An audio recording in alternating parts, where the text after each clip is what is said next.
Hi everyone, this is Chuck again. I've been asked to put together a couple quick video clips here on tips and tricks.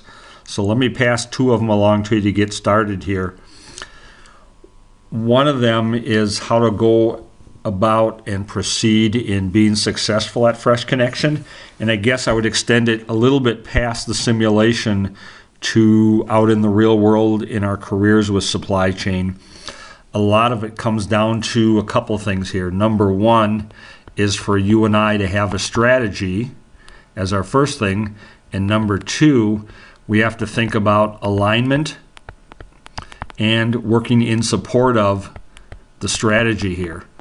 So to give you a path to think about here is in the simulation, number one, what I would suggest you think about is first off, go in and look at the finance screen.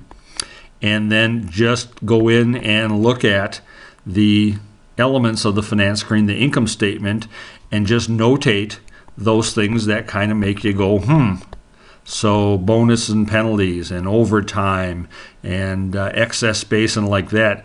Notate it, but do nothing at this point here.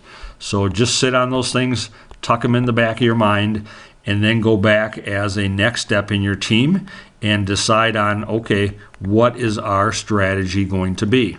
If you remember back fundamentally in our textbooks, we were really told our two main choices were number one, be efficient, or number two, we're going to have to be responsive in some fashion, whatever that means for you and I here. So again, notate things in finance and then come back as a team and talk about what's our strategy going to be. And then as a third thing, consider this as a path to follow and tuck in your finance findings at the same time here.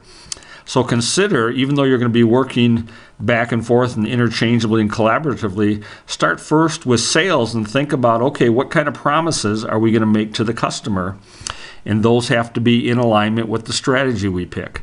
Once we decide on those things, then we can move back to the supply chain area and ask ourselves the question that says, well, what kind of inventory levels do we have to maintain and accomplish to be able to support sales in the promises that we make to the customer?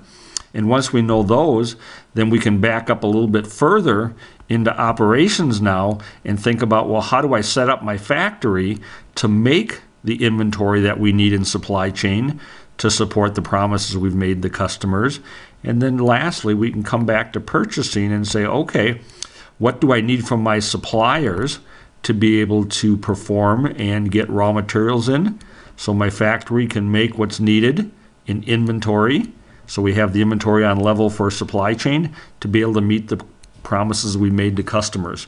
So there's almost kind of a backwards mentality to this thing, but it lines up our decisions and keeps us all in tune and sync together here. So that's number one I would think about as a strategy. The second thing I want to think about would be, or talk about, would be, what might be some KPIs that we want to think about. Let me share you the four that seem to jump out at me. Is number one, what seems very important, is bonus and penalties. Penalties purely come from two things: what you promised versus what you performed at. So if you promised 95% and you only performed at 90%, then you're going to get penalties. If you promise at 95% and perform at 97%, then you're going to get bonuses. And so your challenge is to figure out, what do we need to do to keep those things in balance? Number two, think about obsoletes. Because if you have to obsolete something and throw it out, then the challenge becomes you have to go in and rebuild it. And if I have to rebuild it, then I'm going to suck in more resources, more raw materials. I'm going to have to bust into the production schedule, which is going to mess up my factory.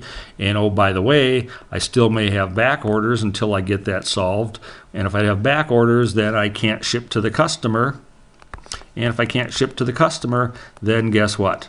Here we are back at penalties again. The third one I would encourage you to think about would be component availability. Not the same thing as on-time shipments by my suppliers, but are the components available for production when I'm ready? So think about the impact of that, because we're early in the supply chain. If components aren't available, then I can't build. And if I can't build, then I can't put stuff in finished goods. And if I can't put stuff in finished goods, then I can't ship. And if I can't ship, guess what? I'm back to penalties again. And lastly, think about in operations, production plan adherence. My ability to hit the schedule. If I can't hit the schedule, then I'm back up to I can't build, I can't put things in finished goods, can't ship, and back in penalties. So the challenge becomes to think about what are the things that don't allow me to hit the production plan or adhere to the plan. It could be a raw material issues. It could be obsolete. Could be a capacity issue. Those are the things you got to think about. So in a sense, production plan adherence really becomes an outcome of the decisions that you make. So there's a couple tips for you to get started with. As I get more, I'll create those. Thank you.